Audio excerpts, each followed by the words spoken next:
नमस्कार, ABC channel में आपका स्वागत है। मैं हूं सचिन श्रीवास्तव और आप मेरे साथ देखेंगे आजमगढ़ से जुड़ी खबरें। आइए नजर डाल लेते हैं आज की खास खबरों पर। खबर के प्रायोजक हैं Dalim Sunbeam School, Tiwaripur, Mau Road, Sidhari, Azamgarh. Admission open play group 2 class 9। Sarvodaya public school, Harbanshpur, Azamgarh. Admission open for classes nursery to 9th and 11th। Kashi Gomti jewellers, a wing of Kashi Gomti group, निकट भंवरनाथ मंदिर, Ayodhya road, Azamgarh. Sai international school, Pura Pande, Bhaduli Bazar. Affiliated to ICSE board, new Delhi. Azamgarh का best English medium school. Admission open. GD global school, Kartalpur bypass, Azamgarh. Admission open for classes nursery to 9th and 11th। HMPS Kartalpur bypass, Sarai Mandraj, Azamgarh. Admission open nursery to class 9th and 11th। और lifestyle furniture, Belnadi, Azamgarh. तहसील सदर में लेखपाल एलवल के पद पर कार्यरत पंकज कुमार ने भाजपा नेता पर उनकी कार के साइड मिरर तोड़ने, गाली गलौज करने और जान से मारने की धमकी देने का गंभीर आरोप लगाया है। इस संबंध में पीड़ित पंकज कुमार ने नगर कोतवाली में धारा 324(4), 352, 351 BNS के अंतर्गत FIR दर्ज कराई है। SP सिटी शैलेंद्र लाल ने बताया कि मामले में मुकदमा दर्ज कर वैधानिक कार्रवाई की जा रही है। पंकज कुमार, जो ग्राम बासुपार बनकट, तहसील सगड़ी के निवासी हैं, ने अपनी शिकायत में बताया कि दिनांक 9 अप्रैल को दोपहर करीब 1:30 पर उन्होंने अपनी क्रेटा कार उपजिलाधिकारी सदर के आवास के बाहर खड़ी की थी। दोपहर 2:40 पर शहर के रैदोपुर निवासी बीजेपी नेता जनार्दन सिंह गौतम अपनी कार से उतरे और पंकज की कार के दोनों साइड मिरर तोड़कर चले गए। पंकज ने बताया कि उन्होंने CCTV फुटेज देखकर इस घटना की पुष्टि की। जब उन्होंने जनार्दन सिंह गौतम से इस बारे में पूछा तो उन्होंने कथित तौर पर भद्दी गालियां दी और जान से मारने की धमकी दी। पंकज कुमार ने इस मामले में नगर कोतवाली में शिकायत दर्ज कराई, जिसमें उन्होंने अपने वाहन को नुकसान पहुंचाने और जानमाल की सुरक्षा को खतरे में डालने के खिलाफ उचित कार्रवाई की मांग की है। शिकायत के साथ CCTV फुटेज भी संलग्न किया गया है। प्राथमिकी को कांस्टेबल जैश गुप्ता द्वारा पंजीकृत किया गया है। पुलिस ने मामले की जांच शुरू कर दी है और आगे की कार्रवाई प्रगति पर है। वरिष्ठ भाजपा नेता के खिलाफ मुकदमा दर्ज होने से जिले की राजनीति गर्म हो गई है। भारतीय जनता पार्टी के नेताओं ने शुक्रवार को जिला प्रशासन से मिलकर शिकायत दर्ज कराई। लेखपाल के लगाए गए आरोपों को सिरे से खारिज किया।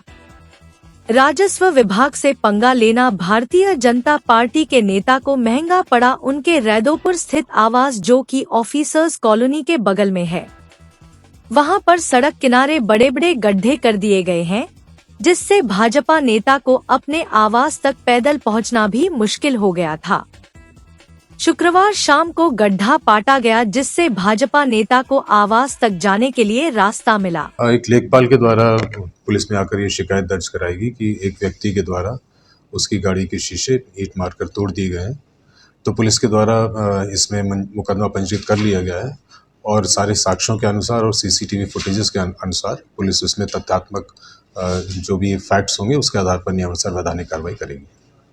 आजमगढ़ जनपद के विभिन्न थाना क्षेत्रों में आकाशीय बिजली की चपेट में आने से जहां 3 लोगों की मौत हो गई, वहीं 11 लोग झुलस गए। गंभीर रूप से घायल लोगों को इलाज के लिए अस्पताल में भर्ती कराया, वहीं मामूली रूप से घायल लोग इलाज के बाद अपने घर चले गए। पुलिस ने मृतकों के शवों को कब्जे में लेकर पोस्टमार्टम के लिए भेज दिया। सरायमीर थाना क्षेत्र के छित्तेपुर बाजार में साइकिल सवार जाकिर उम्र 65 वर्ष पुत्र करामत ग्राम बैरकडीह थाना दीदारगंज ने नोनारी कंकाली बस्ती में लड़की की शादी किए था। साइकिल से लड़की के यहां जा रहा था कि छित्तेपुर बाजार में अचानक आकाशीय बिजली गिरने से उसकी मौत हो गई। पुलिस ने शव को कब्ज में लेकर मर्चरी हाउस भेज दिया। मृतक 4 लड़कों तथा 5 लड़कियों का पिता था। मेंघनगर थाना क्षेत्र के हटवा खालसा निवासिनी 80 वर्षीय मृतका इंद्रावती देवी का गांव के पश्चिमी सिवान रकवा मढ़िया एक पोखरे स्थित मेंघनगर कस्बे के वार्ड नंबर 8 जवाहर निवासी 35 वर्षीय संदीप पांडे पुत्र स्वर्गीय जयप्रकाश पांडे द्वारा दशगात्र का कर्म करवाया जा रहा था। गुरुवार की दोपहर एकाएक मौसम परिवर्तन से गरज चमक के बीच आकाशीय बिजली की चपेट में आने से कर्मकांड करा रहे संदीप पांडे की घटनास्थल पर मौत ही मौत हो गई। इस घटना में इंद्रावती देवी का नाती प्रवेश यादव पुत्र रामजन्म यादव बुरी तरह से झुलस गए। प्रवेश को स्थानीय स्वास्थ्य केंद्र ले जाया गया, जहां से उन्हें जिला अस्पताल रेफर कर दिया गया। चपेट में आए गांव के ही अन्य आजाद यादव पुत्र राधेश्याम यादव, अवधेश यादव पुत्र सुखू यादव का स्थानीय निजी अस्पताल में इलाज चल रहा है। वहीं पटना अहियाई गांव निवासी कोमल शर्मा व सुनील शर्मा को हल्की चोट आने से वे अपने घर चले गए। अहरौला थाना क्षेत्र के रेढ़ा गांव में गुरुवार को सुबह 10 बजे खेत से भूसा उठाते समय 23 वर्षीय संजू पुत्री महेंद्र आकाशीय बिजली की चपेट में आ गई। परिवार के लोग तुरंत सामुदायिक स्वास्थ्य केंद्र अहरौला लेकर पहुंचे, जहां पर डॉक्टरों ने मृत घोषित कर दिया। मृतका 2 बहनों में छोटी थी। पिता महेंद्र कुमार की 20 साल पहले मौत हो चुकी है। पवई थाना क्षेत्र के शहरी गांव स्थित भट्ठा पर काम करने वाले 6 मजदूरों सहित एक बच्ची झुलस गई। स्वास्थ्य केंद्र पवई पर प्राथमिक उपचार के बाद सभी को जिला अस्पताल रेफर कर दिया गया है। क्षेत्र के आजमगढ़ और अंबेडकर नगर की सीमा पर शहरी गांव में RSY ईंट भट्ठा संचालित है। गुरुवार की सुबह अचानक मौसम खराब होने के कारण चमक गरज के साथ बारिश शुरू हो गई।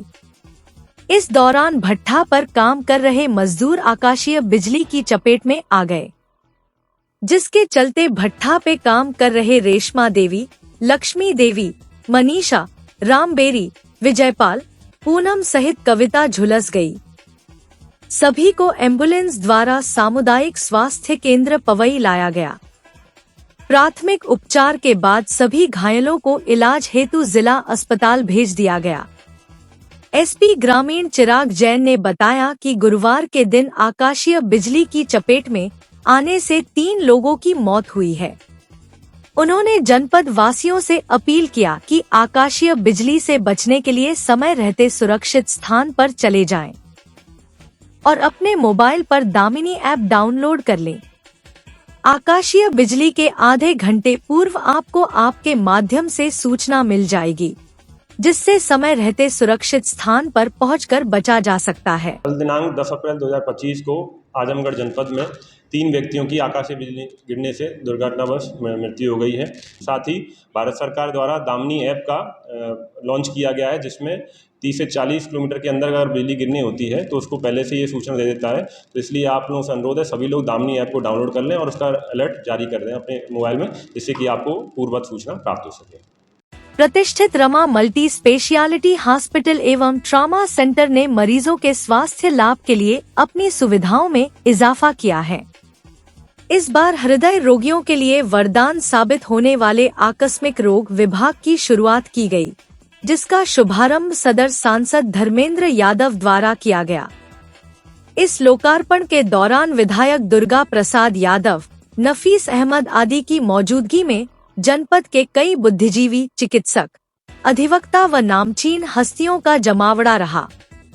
लोकार्पण के दौरान आजमगढ़ के सांसद धर्मेंद्र यादव ने कहा कि वर्तमान परिवेश में हृदय रोगियों की संख्या में लगातार इजाफा हुआ है। ऐसे में रमा हॉस्पिटल के निदेशक डॉक्टर अमित सिंह एवं उनकी पूरी टीम अब अपनी हृदय रोग विभाग बाईपास सर्जरी स्थापित करके हृदय रोगियों के जीवन की रक्षा करेंगे। यह कार्य किसी इबादत से कम नहीं है। इस तरह के पुण्य कार्य के लिए बधाई देता हूँ। उन्होंने विश्वास जताया कि अब हृदय रोगियों को अपने इलाज के लिए महानगरों का चक्कर नहीं लगाना होगा। डॉक्टर अमित जी को बधाई देता हूँ, शुभकामनाएं देता हूँ। जो आज हार्ट के लिए ज़रूरी चीज़ें हैं। हालांकि यह कैथलैब का उद्घाटन भी आदरणीय राष्ट्रीय अध्यक्ष जी ने किया था और आज एक और नई यूनिट उन्होंने लगाई जो मैं समझता हूँ और अत्याधुनिक है। उसके लिए मैं डॉक्टर साहब को, उनके पूरे हॉस्पिटल परिवार को बधाई और शुभकामनाएं देता हूँ। सर, इन मरीजों को क्या आयुष्मान कार्ड से भी सुविधाएं मिल सकेंगी?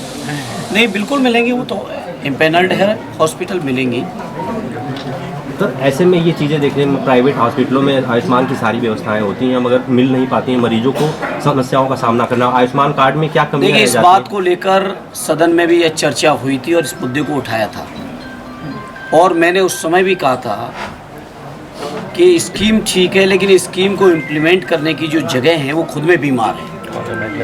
और मैंने आजमगढ़ के मेडिकल कॉलेज का भी जिक्र किया था।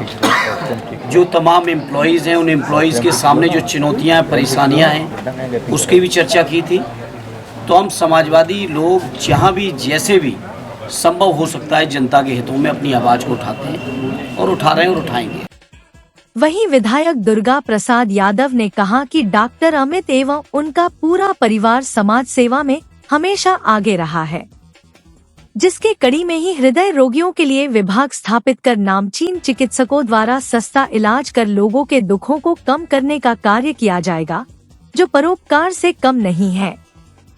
वहीं गोपालपुर विधायक नफीस अहमद ने कहा कि डॉक्टर अमित सिंह ने अपने कार्यों से अपनी पहचान बनाई है, आगे भी वह हृदय रोगियों को कम खर्च में ही नया जीवन देकर मानवता की रक्षा करेंगे, जो हृदय रोगियों के लिए मील का पत्थर साबित होगी।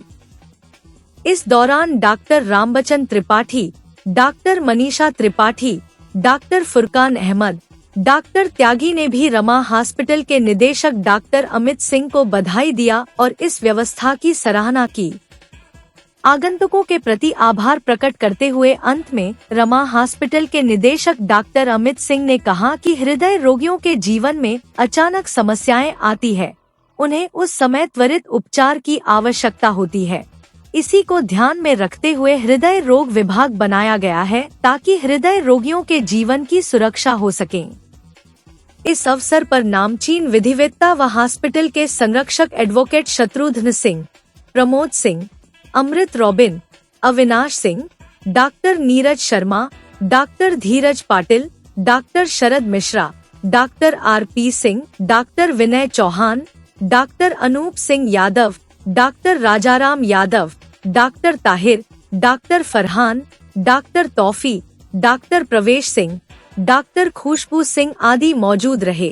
सर जी ने रमा हॉस्पिटल में हार्ट बाईपास की जो मशीन होती है उसका उद्घाटन किया है। जैसे कि हम जानते हैं कि जब किसी को हार्ट अटैक होता है तो पहले हम उनकी एंजियोग्राफी करते हैं, उसके बाद एंजियोप्लास्टी होती है। तो कैथलैब की मशीन तो हमारे पास पिछले 4 साल से थी, लेकिन कई बार क्या होता है कि जब तीनों नसें ब्लॉक होती हैं, 90% 100% होती है, तो उसमें एंजियोप्लास्टी करना संभव नहीं होता है। तो उसमें मरीजों को फिर बाईपास पे जाना पड़ता है। और चूंकि अभी तक आजमगढ़ में बाईपास की मशीन थी नहीं, तो अगर कभी हमको ऐसी जरूरत पड़ती थी कि बाईपास करना, तो हमें मरीजों को बाहर भेजना पड़ता था। अब बाईपास की मशीन हो जाने से ये है कि अब हमारा एक कंप्लीट एक हृदय रोग का सेंटर हो चुका है ये, तो अब बाईपास भी हो जाएगा। और बाईपास की मशीन जो CABG होती है या ये हार्ट लंग मशीन होती है, उसका फायदा ये है कि अब जो बच्चों में जो दिल में छेद होता है जिसको हम लोग कहते हैं, उसकी भी सर्जरी यहाँ हो जाएगी। इसको ASD VSD PTA कहते हैं। या वाल्व में हम लोग देखते हैं कि वाल्व सिकुड़ गया है, जिसको हम लोग माइट्रल स्टेनोसिस कहते हैं, कि जो कि बहुत कॉमन होती है। और सबसे बड़ी बात है कि ये यूजुअली यंग एज में कॉमन होती है। और माइट्रल स्टेनोसिस के साथ क्या है कि कई बार आपको पता भी नहीं चलता, और जब महिलाएं जो होती हैं, जब पहली बार बच्चा होता है उनको, तो उसमें बहुत से कॉम्प्लिकेशन आ जाते हैं। तो अब बाईपास की मशीन लगने से, हार्ट लंग मशीन आ जाने से, अब आजमगढ़ हृदय रोग के क्षेत्र में पूरी तरह से आत्मनिर्भर हो चुका है। अब हमारे लोगों को बाहर जाने की कोई ज़रूरत नहीं है, चाहे वो आप में तीनों नसें ब्लॉक हो, चाहे आप में वाल्व की डिजीज़ हो, बच्चों के दिल में छेद हो, हर तरह का ऑपरेशन अब यहाँ हो सकता है। और सबसे बड़ी बात है कि हम जो ये हार्ट बाईपास का भी जो सुविधा है उसको हम आयुष्मान भारत से लिंक कर रहे हैं।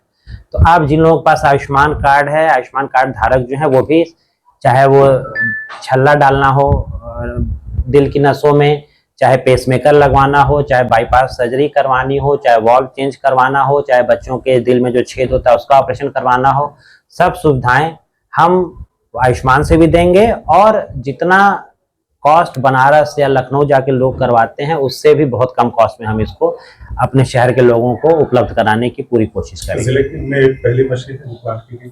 हाँ, ये जिले की पहली मशीनें प्लांट की गई है। और अगर आप इधर देखें तो गोरखपुर, बनारस और लखनऊ छोड़ के किसी भी थर्ड टायर सिटी में ऐसी मशीनें नहीं है। और इसके अलावा और कौन कौन से रोगों का इलाज है? और इसके अलावा हमारे पास हर सुपर स्पेशलिटी विभाग है, हर बेसिक डिपार्टमेंट है, चाहे वो गैस्ट्रो का डिपार्टमेंट हो, न्यूरो सर्जरी का डिपार्टमेंट हो, न्यूरोलॉजी का डिपार्टमेंट हो, नेफ्रोलॉजी का डिपार्टमेंट हो, यूरोलॉजी का डिपार्टमेंट हो, medicine, surgery, gynae, orthopaedic, orthopaedic, चाहे ENT का विभाग हो, डायलिसिस हो। हमारे पास अपनी पूरी डायग्नोस्टिक भी है जिसमें CT scan, MRI, x ray, echo हम सब करते हैं। तो सभी सुविधाएं अब इस अस्पताल में उपलब्ध हैं। और ये मुझे लगता है कि ये रमा अस्पताल की उपलब्धि नहीं है, ये पूरे आजमगढ़ शहर की उपलब्धि है। और मैं हमेशा लोगों से कहता हूं कि कोविड में हमने देखा कि आपके पास कितना भी पैसा हो, कितना भी जुगाड़ हो, अगर आपका शहर आत्मनिर्भर नहीं है स्वास्थ्य के मामले में, तो जब ऐसी महामारियां आती हैं या जब पेशेंट लोड बढ़ता है तो फिर बड़े हॉस्पिटल या बाहर के हॉस्पिटल काम नहीं आते, उस समय आपके अपने ही हॉस्पिटल काम में आते हैं। शहर में बड़े पैमाने पर ई रिक्शा चालक बगैर ड्राइविंग लाइसेंस के वाहन चल रहे हैं। नियम विरुद्ध संचालन पर अब ऐसे ई रिक्शा चालक बख्शे नहीं जाएंगे। जी हां, विभाग उनके खिलाफ कार्रवाई करने की तैयारी में है। 18 साल से कम उम्र के बच्चे अगर ई रिक्शा व ऑटो चलाते मिले तो उनके अभिभावकों के खिलाफ केस दर्ज किया जाएगा। इतना ही नहीं, अभिभावकों से 25,000 रुपए का जुर्माना भी वसूला जाएगा। उक्त बातें SP ट्रैफिक विवेक त्रिपाठी ने कही।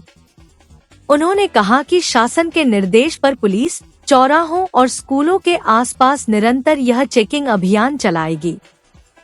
SP यातायात विवेक त्रिपाठी ने बताया कि आए दिन बढ़ रहे हादसों के मद्देनजर यह व्यवस्था की जा रही है।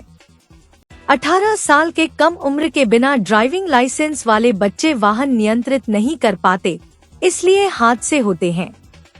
अभिभावकों से अपील है कि वह किसी भी दशा में बच्चों को वाहन न दें।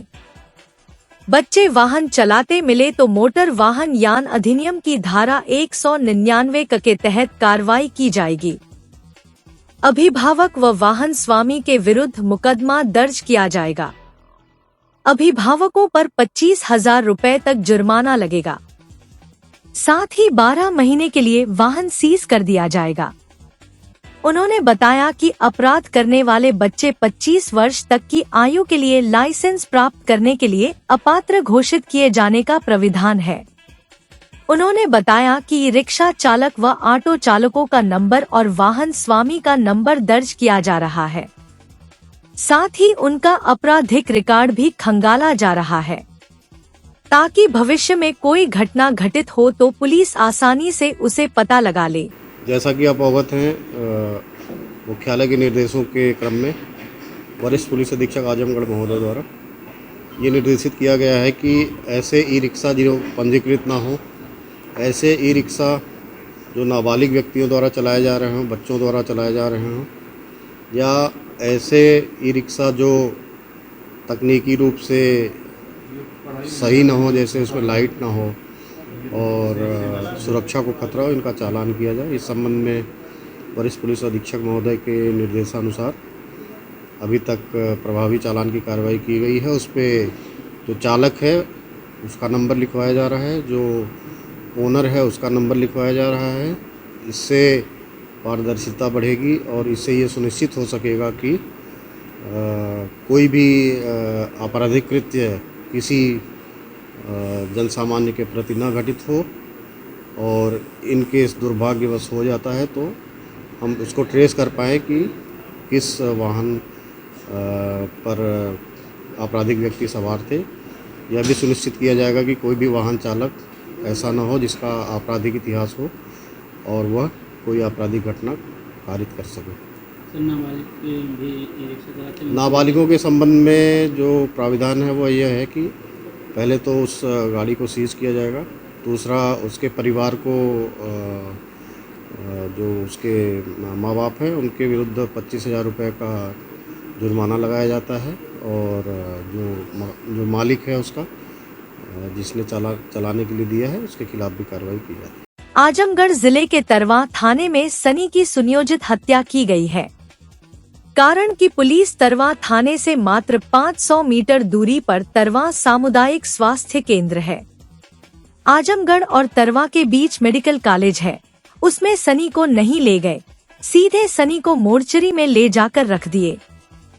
ये परिजनों का साफ मानना है कि सनी की हत्या की गई है। पुलिस ने भी लोगों के दिलों में बैठे आक्रोश को शांत करने के लिए कुछ पुलिसकर्मियों पर एफआईआर कर चुप्पी साध गई। ये दिखावटी एफआईआर की गई, अन्यथा अब तक आरोपी पुलिसकर्मियों की गिरफ्तारी हो जाती। उक्त बातें आजमगढ़ लोकसभा के सांसद धर्मेंद्र यादव ने गुरुवार दशम शहर में आयोजित कार्यक्रम के दौरान मीडिया से बातचीत करते हुए कही। उन्होंने बताया कि सनी के परिवार को राष्ट्रीय अध्यक्ष अखिलेश यादव की तरफ से 1 लाख रुपए का पार्टी ने चेक दिया गया है। उन्होंने कहा कि भाजपा के लोग दिखावटी इवेंट बहुत करते हैं। काम इवेंटों से नहीं चलेगा, काम सच्चाई से चलेगा। जनता सच्चाई और उनकी ईमानदारी समझ चुकी है। भाजपा 14, 17, 19, 22 और 24 का चुनाव लड़ चुकी है। इन 5 चुनावों में इनके संकल्प पत्र पढ़ लीजिए, उसके बाद जो किया उसका आकलन कर लीजिए। इसके बाद भाजपा के कहे हुए किसी बात का भरोसा करिए। वक्फ बोर्ड की जमीनें जिस उद्देश्य के लिए दान की गई उस काम में इस्तेमाल होने चाहिए।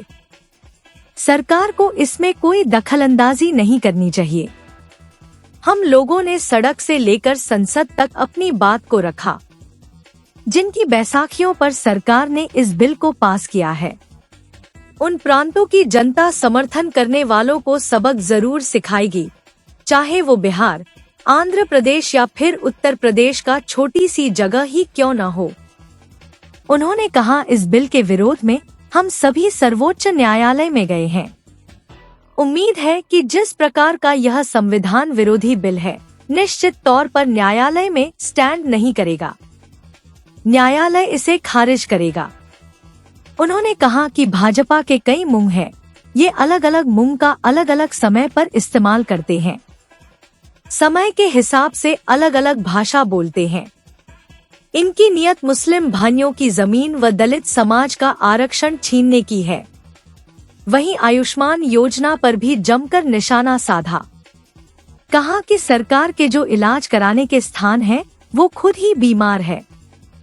संसद की स्वास्थ्य मंत्रालय की स्थायी समिति ने कहा, एम्स में चिकित्सकों की कमी है।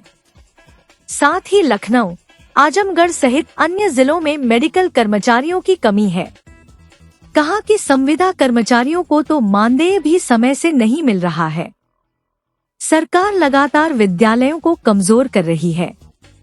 सरकार नहीं चाहती कि उन्हें बेहतर शिक्षा मिले। आयुष्मान कार्ड भी सुचारू रूप से नहीं चल रहा है। इस सरकार को बदलिए, सभी व्यवस्था बदल दी जाएंगी। उन्होंने कहा कि ये देश संविधान से चलेगा। कुछ लोग नफरत पैदा कर रहे हैं। कोई हिंदू गांव बनाने की बात कर रहा है। सपा के लोग लगातार लड़ रहे हैं। बाबा साहब के सपनों का देश बनाने के लिए संघर्ष कर रहे हैं। देखिए, मैं ये जानता हूँ, कोई भी कुछ भी कहे, ये देश संविधान से चलेगा। और संविधान में बाबा साहब से लेके हमारे सभी संविधान सभा के उस समय के लोगों ने इस देश को धर्मनिरपेक्ष देश बनाया है। कुछ लोगों को फैशन बन गई है कि देश में कैसे नफरत फैलाई जाए। अलग अलग तरीके की बातें कर रहे हैं, कोई हिंदू गांव बनाने की बात कर रहे हैं, कोई कुछ कर रहे हैं। इन बातों के लिए समाजवादी लोग लगातार इनके खिलाफ लड़ रहे हैं, लड़ेंगे। और जो बाबा साहब के सपनों का देश, उसको बनाने के लिए हम लोग हर संभव संघर्ष भी करेंगे और बड़ी से बड़ी कुर्बानी देंगे। लगातार सर अखिलेश यादव जी का तस्वीर और जो आगरा के आपके राज्यसभा सांसद हैं, उनकी तस्वीर के अपने पैरों के नीचे कुचल करके 12 तारीख को एक सम्मेलन करने जा रहे हैं और एक झंडा एक डंडा लेकर आने का आह्वान कर रहे हैं। क्या कहना चाहते हैं सर? ये सरकार द्वारा प्रायोजित है और ये जो करने वाले लोग हैं मुट्ठी भर, अगर इनको इस बात की गलत फहमी है कि इस तरह से आदरणीय अखिलेश यादव जी का अपमान करके वो सोच रहे हैं कि कोई बड़ी सफलता पा रहे हैं, तो उनको इस बात का एहसास होना चाहिए ये अपमान केवल माननीय अखिलेश यादव जी का नहीं है, या ये अपमान केवल रामजीलाल सुमन जी का नहीं है, ये अपमान पूरे पीड़ित परिवार का कर रहे हैं। पीड़ित परिवार के लोगों को लगातार जलील करने का प्रयास कर रहे हैं और कहीं ना कहीं पीड़ित परिवार के लोग लोकतांत्रिक तरीके से, जो हमारे लोकतंत्र में मान्यता है, उन तरीके से उस रास्ते से चलकर इन चीज़ों का हम लोग जवाब देंगे। तरवा में सर गए थे आप क्या आज वहाँ से क्या अपडेट है? जी तरवा में गया था मैं, उस चूँकि जब समय घटना के बाद लगातार सत्र था, आज मैं उस परिवार से, सनी के परिवार से जाके मिला, उनके पिता से मिला। उस समय जब मैं मिला था, मैं गया था मोर्चरी में, तो पिताजी तो उस समय मुंबई थे और उनकी साफ मान्यता ये है कि ये सुनियोजित हत्या है, ये सुसाइड नहीं हो सकती है। और जिस तरीके के सर्कमटेंसेस थे, तरवा थाने से मात्र 500 मीटर दूर पर तरवा हॉस्पिटल है, सामुदायिक स्वास्थ्य केंद्र, उसमें नहीं ले गए। आजमगढ़ और तरवा के बीच में इतना बड़ा मेडिकल कॉलेज है, उसमें नहीं ले गई पुलिस, और सीधे लाके डेड बॉडी को मोर्चरी पे यहाँ पे लाके जिला अस्पताल और उसके बाद मोर्चरी पे लाके रख दिया। उनके परिवार का साफ मानना है कि सनी की हत्या की गई है, पुलिस द्वारा सुनियोजित हत्या है और आदरणीय राष्ट्रीय अध्यक्ष जी द्वारा सनी के पिता को हम समाजवादी पार्टी की ओर से माननीय राष्ट्रीय अध्यक्ष जी द्वारा भेजे हुए एक चेक जो 1 लाख रुपए का उनको पार्टी की तरफ से आर्थिक सहयोग भी कर सरकार से क्या मांग कर रहे हैं? सरकार से मांग मैंने मोर्चरी में जब प्रेस की थी, अगले दिन हमारे सभी माननीय विधायकगण उनके गांव में गए थे, माननीय राष्ट्रीय अध्यक्ष जी से भी बात हुई थी और उसके बाद संसद में भी इस बात को हमने उठाया था कि उस सनी के परिवार को कम से कम 1 करोड़ रुपए का मुआवजा और उनके परिवार को एक व्यक्ति को सरकारी नौकरी मिलनी चाहिए। एक बहन है वो विकलांग है, एक बहन है, पिता कह रहे थे अब मेरी उम्र ऐसी हो रही कि हम कुछ करने की मेहनत करने की शारीरिक मेहनत के लायक नहीं रहे। आप सोचो उस परिवार की हालत क्या है। अच्छा सर, पुलिस वाले के ऊपर FIR तो दर्ज हुआ, लेकिन पुलिस वाले अभी जेल में नहीं गए हैं, इसको लेके आप किस तरह से? ये केवल एक दिखावटी FIR है। उस समय जो लोगों के दिलों में आक्रोश था उसको शांत करने के लिए दिखावटी FIR की गई है, अन्यथा ऐसा संभव था कि पुलिस गिरफ्तार नहीं कर सकती। राष्ट्रीय अध्यक्ष जी मगरामा में पहुंच रहे हैं सबसे पहले, और मैं समझता हूं लगभग 5 से 6 घंटे वो आजमगढ़ में रहेंगे मौजूद। क्या सनी के परिवार से भी मिलेंगे? बिल्कुल, सनी के परिवार से तो लगातार संपर्क में हैं ही हम लोग, वो तो एक अलग बात है। राष्ट्रीय अध्यक्ष जी आ रहे हैं और मैं समझता हूँ और भी कई कार्यक्रम बनेंगे। आज ही कार्यक्रम उनका आया है, अभी रूपरेखा बनाएंगे। प्राइवेट स्कूलों में प्रवेश की मारामारी को लेकर स्कूलों के बीच छिड़ी जंग अब सार्वजनिक हो रही है। ताजा मामला तहबरपुर क्षेत्र के SSP पब्लिक स्कूल नेवादा और MRD पब्लिक स्कूल के बीच का है, जहां एक बच्चे का अपने अपने स्कूल में नामांकन कराने को लेकर छिड़ी जद्दोजहद में दोनों स्कूलों के बीच तनातनी धमकी, आरोप और प्रत्यारोप का मामला सोशल मीडिया पर भी वायरल हो रहा है। इस क्रम में शुक्रवार को SSP public school Nevada Tahbarpur की प्रिंसिपल अभिलाषा राय ने जिला प्रशासन को ज्ञापन सौंप बताया कि क्षेत्र के पब्लिक स्कूल MRD के प्रबंध तंत्र व शिक्षकों द्वारा जबरन बच्चे का नाम अपने स्कूल में लिख लिया गया है। विद्यालय बच्चे को जबरदस्ती अपने स्कूल में नामांकित कर रहे हैं और हमारे विद्यालय के शिक्षकों को डरा धमका कर उनके साथ दुर्व्यवहार कर रहे हैं, जिससे पूरा विद्यालय परिवार डरा सहमा हुआ है। उन्होंने अपने ज्ञापन के जरिए जिलाधिकारी से इस मामले में सम्यक कार्यवाही की मांग की। बच्चा हमारे विद्यालय में 2 तारीख तक 2 अप्रैल तक पढ़ने आता है और वो 3 दिन से विद्यालय में प्रेजेंट नहीं हो रहा था। शिक्षकों के द्वारा कॉल करने पर उनकी माताजी ने कहा कि अभी खेत की कटाई चल रही है, इसलिए बच्चा स्कूल नहीं जा रहा है। अगले सुबह उसके क्लास टीचर्स और हमारे यहाँ एक शिक्षक हैं, 52 वर्ष से वो हिंदी पढ़ाते हैं और विद्यालय के संरक्षक भी हैं, वो मिलने के लिए गार्जियन के घर पे जाते हैं और ये पता करने के लिए कि बच्चा मतलब 3-4 दिन से सिलेबस स्टार्ट हो गया है, बच्चा विद्यालय पे प्रेजेंट क्यों नहीं हो रहा है। वहाँ पर अन्य विद्यालय के प्रबंधक, MRD पब्लिक स्कूल के प्रबंधक ब्रजेश राय, उनके प्रधानाचार्य विजय गुप्ता वहाँ पर पहुँचते हैं और पहुँचने के बाद उनका कॉलर पकड़ के उनको झटका देते हैं और बदतमीजी करते हैं उनके साथ में कि आप लोग यहाँ क्या करने के लिए आए, बच्चा हमारे विद्यालय में एडमिशन ले चुका है। जबकि इस बात की जानकारी विद्यालय के किसी भी सदस्य को नहीं होती है कि मतलब ये बच्चा इस विद्यालय में जा रहा है, क्योंकि अगले दिन तक कॉल जाती है तो उनके पेरेंट्स यही बताते हैं कि बच्चा स्कूल इस कारण से नहीं आ रहा है। उन्होंने काफ़ी अभद्रता का व्यवहार उस बुजुर्ग के साथ किया, जिसके कारण मुझे उनके विद्यालय पे जाना पड़ा, ये जानने के लिए कि आपने इस प्रकार का व्यवहार एक 72 वर्ष के व्यक्ति के साथ कैसे किया।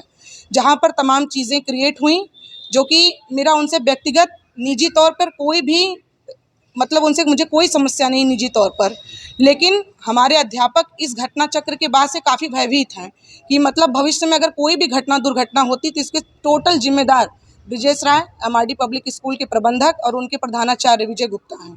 बाकी हमको उनसे कोई द्वेष पर्सनल नहीं है, लेकिन हमारे यहाँ जितने भी ड्राइवर्स हैं, चाहे जितने शिक्षक हैं, शिक्षिकाएं हैं, वो काफ़ी भयभीत हैं इस घटना के बाद कि अगर क्षेत्र में हम लोग सुरक्षित नहीं है, कहीं प्रचार में हम लोग जा रहे सुरक्षित नहीं है, कल को किसी भी अध्यापक के साथ, हमारे किसी भी ड्राइवर्स के साथ कोई घटना घटित होती है तो इसके टोटल जिम्मेदार विजय गुप्ता और उनके प्रबंधक ब्रिजेश राय होंगे। आपने इसकी लिखित शिकायत थाने पे दी है?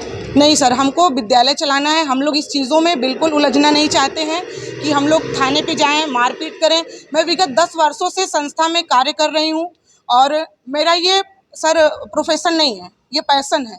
मैंने गवर्नमेंट जॉब 2018 में छोड़ी, लोको पायलट की जॉब मैंने छोड़ी क्योंकि मैंने ये ऑप्शन चूज़ किया है। मैंने ये सोचा है कि मेरे जीवन काल में मतलब जब तक मुझे सामर्थ्य है, मैं बच्चों को बेहतर शिक्षा प्रदान कर सकूं और ईमानदारी व निष्ठा से कर सकूं। डीएम साहब क्या आप क्यों आई? डीएम साहब क्या मैं इसीलिए आई क्योंकि मैं चाहती हूँ कि भविष्य में यदि किसी हमारे अध्यापक, किसी हमारे ड्राइवर्स, किसी भी व्यक्ति के साथ अगर हमारे यहाँ जो शिक्षण संस्थान में जुड़ करके कार्य कर रहे हैं, अगर उनके साथ कोई घटना घटित होती है तो उसकी जिम्मेदारी ये लोग होंगे, क्योंकि ये लोग बार बार धमकी देते हैं।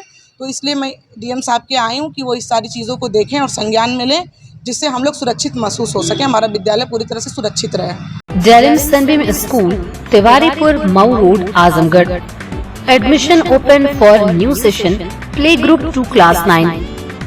Special features: smart class available, science, computer lab and library, indoor and outdoor sports facilities, experienced teachers, monitoring with CCTV camera, transport facility.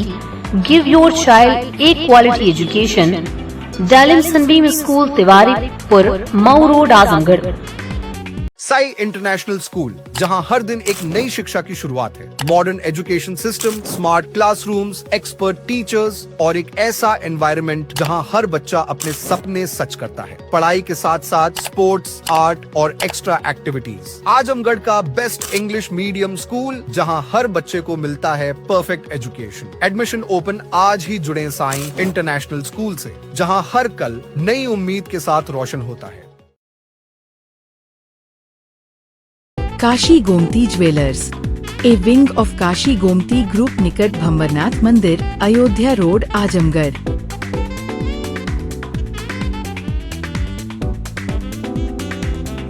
Gold, diamond और सिल्वर की ज्वेलरी का विशाल संग्रह।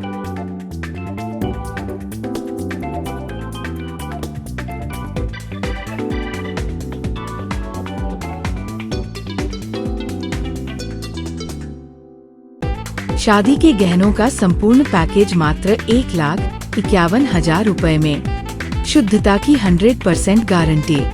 खूबसूरत लम्हों को बनाएं और यादगार। पहुँचे काशी गोमती ज्वेलर्स, निकट भंवरनाथ मंदिर, Ayodhya road, Azamgarh. Lifestyle furniture, Belnadi, Azamgarh. सभी प्रकार के फर्नीचर एवं इलेक्ट्रॉनिक सामानों की भरपूर रेंज उपलब्ध। हमारे यहाँ EMI की सुविधा 0% ब्याज पर उपलब्ध। इलेक्ट्रॉनिक सामानों में LED TV, refrigerator, washing machine, air conditioner, air cooler, deep freezer, water cooler, mixer, juicer, iron, fan, induction, battery, inverter, electric geyser, gas geyser, आटा चक्की इत्यादि। फर्नीचर के सामानों में बेड, गद्दा, सिंगारदान, अलमीरा, sofa, table, chair, rack, stool, संदीली, सीढ़ी, डाइनिंग टेबल, झूला आदि। शादी विवाह की हो तैयारी या ऑफिस और घर के लिए सामानों की करनी हो खरीदारी, पहुँचिए lifestyle furniture, Belnadi, Azamgarh. Harishchandra Mishra public school, Kartalpur bypass, Sarai Mandraj, Azamgarh. Affiliated to CBSE new Delhi. Admission open nursery to class 9th and 11th। जिले का एकमात्र फुली एयर कंडीशन स्कूल, अनुभवी टीचिंग स्टाफ, स्मार्ट क्लासेस, सभी कक्षाओं की सीसीटीवी से निगरानी, केमिस्ट्री, फिजिक्स, बायोलॉजी, कंप्यूटर और मैथ की अत्याधुनिक लैब, हरा भरा खेल का मैदान, स्विमिंग पूल, योग और ध्यान केंद्र, ट्रांसपोर्ट फैसिलिटी अवेलेबल, अच्छी तरह से सुसज्जित ऑडियो विजुअल के साथ 100% डिजिटल परिसर, विशाल पुस्तकों के संग्रह के साथ library, HMPS, Kartalpur bypass, Sarai Mandraj, Azamgarh. GD Global School Kartalpur Bypass Azamgarh. Admission open for classes nursery to 9th and 11th. Science, Commerce and Humanities. Special offer for new students: 100% waiver on admission fee for classes nursery to UKG. 100% discount on admission fee on third child. 50% discount on admission fees for classes 1st to 2nd. 25% discount on admission fees for classes 3rd to 8th. For admission contact GD Global School Kartalpur Bypass Azamgarh. Sarvodaya public school Azamgarh में आपका स्वागत है, जहां हर दिन एक नई शुरुआत होती है। यहाँ आपके बच्चे की अच्छी शिक्षा और बेहतर भविष्य के लिए नई शिक्षा नीति 2020 के अनुरूप पाठ्यक्रम है और इससे जुड़ी सभी सुविधाएं उपलब्ध हैं। यहाँ sports, horse riding, dance classes जैसी यूजफुल एक्टिविटीज तो होती ही हैं, साथ ही लाइब्रेरी, म्यूजिक और आर्ट एंड क्राफ्ट के थ्रू भी बच्चों की क्रिएटिविटी को स्पेशली बढ़ावा दिया जाता है। बच्चों को तकनीकी दुनिया से जोड़े रखने के लिए स्मार्ट क्लासेस, रोबोटिक्स और कंप्यूटर लैब्स उपलब्ध हैं। छोटे बच्चों के लिए अलग से प्ले सेट एरिया है और एक्टिविटी रूम की व्यवस्था है। सर्वोदय स्कूल में बड़ी क्रिकेट एकेडमी के साथ ही हेल्थ और वेलफेयर क्लब भी है, जहां पर बच्चों को सेहतमंद और खुश रखने की पूरी कोशिश की जाती है। 6th क्लास से गर्ल्स के लिए सेपरेट क्लासेस और बिल्कुल सुरक्षित स्कूल बस सर्विसेज, वो भी GPS के साथ सभी रूट्स के लिए अवेलेबल है।